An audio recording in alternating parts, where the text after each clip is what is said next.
Hello, friends, and welcome back to Stories About Entitled People. I don't think anyone likes nepotism at work. That's how our OP got hurt when his boss's sister came to their company.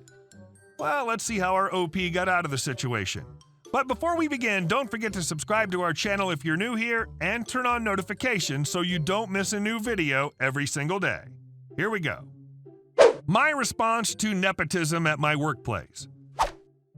So I'm an overworked, underappreciated admin who's been at this company for 5 years. A little while ago, my manager hired his sister who has completely no office skills and takes 2 times as long to do anything I do. She started creeping up her hours to 18. I was on 40 to 45 despite being casual. So my hours have now been cut to 30 to accommodate the sister, which gives me a net $690 per week, making it hard for me to save up towards my goals, or anything at all. I've been guaranteed at least 30 hours, though. I've responded to this by telling the manager I'm available to work my 30 hours Monday, Tuesday, Wednesday, because I'm not making enough to support myself, so I'll supplement elsewhere Thursday, Friday. And the manager has agreed without much thought. Because my doing my 30 hours in those 3 days will mean I'm being paid 24 hours ordinary, 3 time and a half, and 4 double time, increasing my income to $930 for the same hours worked. I'm not going to look for a second job straight away on Thursday, Friday. I'm going to focus on getting my soul back first and enjoying life again. I deserve a little paid time off after all I've done. And our second story. Don't mess with your neighbor's parking spots. Backstory. I've lived in multiple tourist cities throughout my life, meaning I've had to deal with parking being a premium thing repeatedly. I grew up in a city known as a tourist hotspot. Because of that, and because I wasn't about to put up with the issues with parking yet again, when I moved to my 4th tourist hotspot, I paid for 2 spots. 1 close to my apartment and 1 just a ways away. Why 2 spots, you ask? Parking is a premium and guest parking is limited. Not only that, but I live far from family and they need the spot when they visit. My dad agreed with me and forks over half the bill just so he doesn't have to fight for parking either. In total, for the 2 spots, we fork over $155 a month. Yesterday morning, I left to go get groceries and run some errands. It's my weekend and I needed supplies. Anyway, on my drive back, I see entitled neighbor getting out of her car in my 2nd spot. I roll down my window and inform her that I'm having dinner guests and I would have let her use my spot had she asked, but I needed to move the car by 5 p.m. It was like 3 p.m. at the time. She gave me the bird and said some choice words I won't repeat in my general direction. I also tried to ask her why she's using my spot when she has her own, but she doesn't respond and walks her entitled butt into the building. I go to move to my other spot, about 10 or 11 car spaces down the lot and around the corner of the building, and find someone else parked in my main spot. I recognize the car as belonging to her friend who comes over frequently and doesn't ask to take spots. I then realize that all the guest spots and every neighbor who's not home and has a spot is taken by unknown cars, and with the windows down, quickly figure out she's hosting a rowdy party and was too entitled to care that she and her guests are taking paid-for parking spots. While I'm sitting there in my car for a minute, contemplating what to do and whom to contact, my neighbor across the hall's youngest daughter, age 16, comes running from the building and goes straight for my car. I let her in and she begins to cry distraughtly about what's been going on since her mom left, about the same time as me to run errands, which would have been like 1 p.m. She couldn't reach her mom, and because of these people, she was too scared to call for help. I was not. I called a friend in law enforcement and asked a few choice questions about removing the car. She advised that seeing as the parking spot is rightfully mine, I could just tell the property manager what was happening and then have the cars in my spot towed for illegally parking. So I decided that was the plan I was going with. I then called up every single neighbor I had a number for who I saw had their spot taken, 3 of them. I had the girl call the other neighbors so they could check their spots too. That seemed to calm her down. When we got the property manager on the phone, totaling 8 illegally parked unknown cars with 7+ angry residents making the calls to them, he took our side and started calling tow companies. At 5 p.m. on the dot, a gaggle of tow trucks, 4 of them in a row, arrived. And this was due to the fact that I had warned the lady I needed her out of my spot by 5, so just to be safe, we went with this route per the suggestion of the property manager. At 5:30 p.m., entitled neighbor, entitled neighbor's friend, and 2 other cars were towed from the lot with property manager directing which cars. I finally got to bring my car into a designated spot at this point. It was down the street over a block away if anyone's wondering where I parked the car during this. Entitled neighbor didn't notice. The other 4 cars were towed less than half an hour later. I don't know why none of them noticed. Her freaking place faces the street and had to see the cars being towed. At this point, I canceled my plans with my friends because I didn't want to have them be introduced to my entitled neighbor, as I knew she'd blow up. If the burden, cursing, and treatment of my neighbor's daughter were any indication.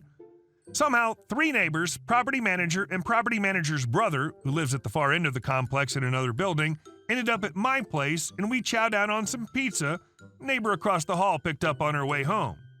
We all awaited the expected blow-up. 6:30 p.m. Cue the angry pounding on the door and the smashing of my doorbell. As I'm getting up to answer, the property manager tells me to sit and goes to the door with his brother and 2 of the male neighbors, who've been in the complex for like 5+ years. He opens the door and stares at the woman who's flabbergasted as to why he's in my place, and then I can hear her demanding to talk to me. My property manager informs her that if she so much as tries to talk to me, touch me, or harass me in any fashion, he'll have her arrested. And then goes on to do the same for the other 7 neighbors who had to have cars towed out of their spots and their families as well, and warns the same fact to her angry friends whose vehicles were towed. He also tells the group, again it's like 10 entitled dolts she had over, that if they touch any of the cars parked in their paid-for spots, the lots are videotaped and he has no problem bringing police over to arrest for vandalism and trespassing. Edit. Neighbor's moving van spotted today on drive home. Guess she's leaving. Great job with how well everything worked out. And our next story. I can't order a drink you're advertising and have open ingredients for? Fine. I'm in the UK and was with friends at one of the main coffee shop brands. I won't say which one, but it's similar to Cost a Lot. It was a few days after Christmas last year. Important for later. When I was served by the barista, it was obvious I was going to have an experience. This guy acted haughtily and spoke to people with a sneer and came across like he considered himself a prince amongst men. He had a long, floppy fringe that he kept brushing out of his contempt-filled eyes every few seconds. He clearly didn't want to be there or deal with the likes of me. Awkward for both of us. It was a 2-man team, so a barista would take the order and make the drink, so he had to make whatever anyone ordered. It was very early January, and the shop still had advertisements up for Christmas seasonal drinks. I'm a fan of uncommon flavored coffee or hot chocolate, and said shop was advertising a Black Forest hot chocolate. Black Forest is basically dark chocolate, black cherry, and cream. I ordered one and the barista looked me up and down and sneered, "That's a Christmas drink." Me. Yes. Barista. It's after Christmas. Yes. So I can't make you a Christmas drink. But you're advertising it. And you've still got the ingredients open behind the counter. This drink is basically a shot of the flavored sauce, hot chocolate, and cream on top. It's not that onerous or taxing to make compared to a normal hot chocolate. It's literally a normal hot chocolate with a flavored syrup put in. Barista, sighing and rolling eyes, "It's not available right now." I wondered if he was being a tool for some unknown superiority complex, was being lazy, or didn't want to make this beverage, or if there really was some directive. So I threw up a weather balloon question. Okay, fine. In that case, would I be able to buy a single shot of flavored syrup, please? I don't see why not. Can I order a shot of the black cherry syrup there, but in a medium-sized takeaway cup? Barista tuts and silently turns, gets a shot of said syrup in a cup for me, and contemptuously places it in front of me. Anything else, he sneers. I slide the cup back to him. Can you make a medium hot chocolate in this cup for me, please, and stir it well before you put the whipped cream on top? Barista grimaces and realizes that I've followed his instructions completely and still got myself a Black Forest hot chocolate. I stand and watch him make it, which he does with the most reluctant and bitter energy imaginable. For the record, it was pretty good. And our last story. My aunt demands my grandparents buy her house. So this story begins many years ago, back when the world was new. Well, kinda. I mean, it was like 12 years ago. My aunt, for the sake of anonymity, we'll call her Helga, got pregnant with her daughter, Peach, and married her Air Force husband, Carl. She was in college and stayed there up until 2 years ago. Her loan amount was too high, and they stopped providing her with loans. It was over $100,000 at this point. She has no degree to speak of. Last time she had a consistent job was 20-ish years ago. Well, last year it came out that Helga and Carl were getting a divorce. Carl moved out of the house and moved back in with his parents in the same state as me in the Pacific Northwest, while she stayed in the Midwest. Carl's been doing his best to be fair with custody. He was even giving my grandmother a couple weeks to have her only granddaughter. He was also paying hefty alimony. That was until about 4 months ago when it came out that she had moved her unemployed boyfriend in, which meant Carl no longer had to pay alimony and receive near full custody. This is where things get worse. She went to court to try to get the alimony resumed and claimed she hadn't moved her boyfriend in, but her daughter and neighbor both signed letters saying she did. She's now asking our grandparents to help financially. Well, help isn't really the right word. She wants my grandparents to buy her home and pay off her student loans. When my grandparents said no, she didn't talk to my grandparents for months, which is taking a toll on my grandfather. They really can't afford debt like that. It's been almost 2 months since she's spoken to my grandparents, and she spent it trying to convince my mother that my grandparents are selfish and abusive. I almost forgot to mention, 2 weeks ago I got a text from my mom asking me if she'd talk to me. When I asked why, she said that my aunt expected her or me to take a week off work and fly down to her state with Peach because my 11-year-old cousin shouldn't be flying alone.